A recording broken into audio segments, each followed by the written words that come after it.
everybody. Greenlee here from the Blacks in Technology community site. On site live here at Black Girls Hack 2012. And we're going to talk with one of the team members of Sidewalk District, Janelle. So thanks for allowing us to interview you, Janelle. Sure. If you want to get into your name, your background, and why you're here.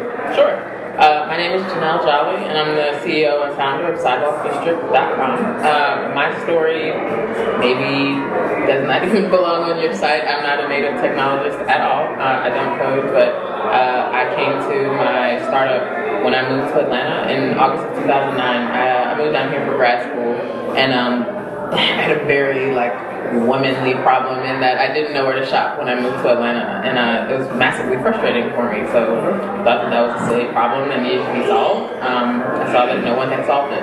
So the idea started off as very small, as just a shopping guide, city by city. But after I sort of got the lay of the land here in Atlanta and sort of knew which stores were where and who sold what, I still found that it was too difficult to shop locally when I wanted to. So the idea evolved and developed into what it is now.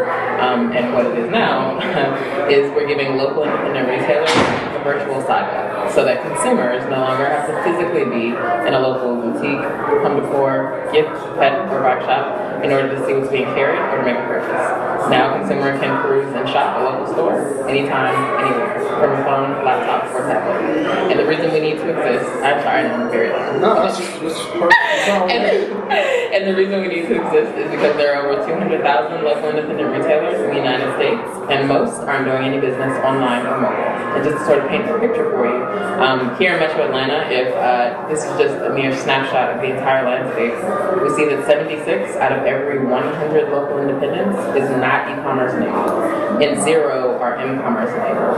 So this means that as an aggregate, the local independent retailers are missing out on $1 billion opportunity for E&M commerce. So huge market gap. Like a couple of competitors in the space, but we're gonna eat their lunch because they're doing it all wrong, and it's gonna be big.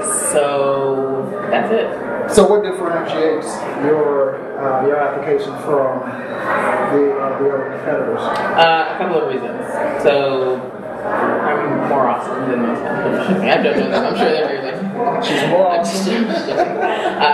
So 3 big things. So number 1, my competitors, my 2, we'll call them biggest competitors, are overly narrow in their scope. So by their own admission, they only accept 3 to 5% of retailers who want to get on their platform, which means we're cutting out over 90% of the market of local independents that want this service and want this presence, and you're cutting out their consumer base because their niche, my competitors' niches, I don't know, is like ultra premium goods, like $10,000 coat oars and like $800 earring, and so obviously they're going after a very sort of high-end consumer, but what they're missing out on is the real gold of the aspirational shopper, who right now might be 28 in an entry-level job, but she's going to give you more lifetime value over the course of her being one of your consumers. And she's also going to give you more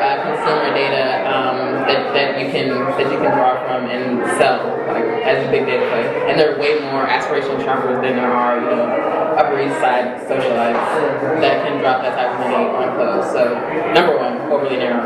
Number 2, their systems are not automated, like they're very manual. So for instance, one of my competitors is ShopTeeks. If you, not you, because you're a dude, shopping, but like you were to place an order on ShopTeeks, you place an order, someone from ShopTeeks then calls the retailer to have that order fulfilled. Hassle for the retailer, not automated, very not efficient, and can cause some friction, I think, in scaling.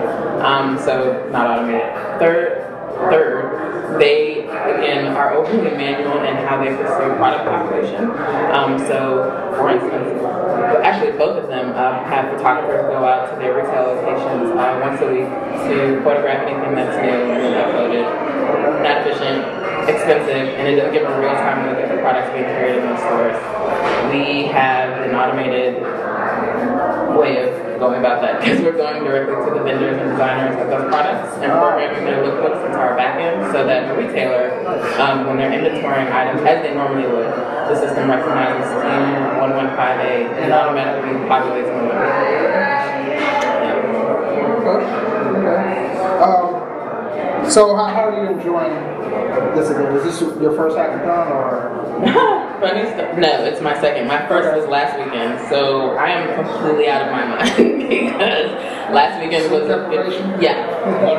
that was a 54-hour hackathon. This one's 24 hours, which is better, but it's still hectic. Yeah. And I was one of I played a small organizing role on this one, so it was like hectic to the lead up of this. But this is an awesome event.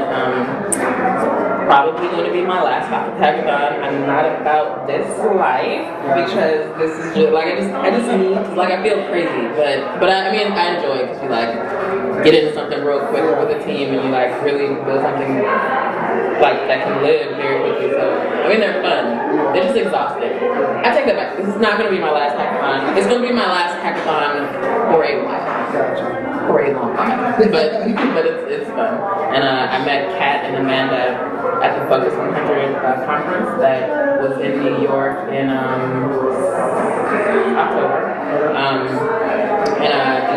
That's a conference that was put on by Digital Undivided, an organization dedicated to getting more Black women in tech, increasing our numbers and visibility.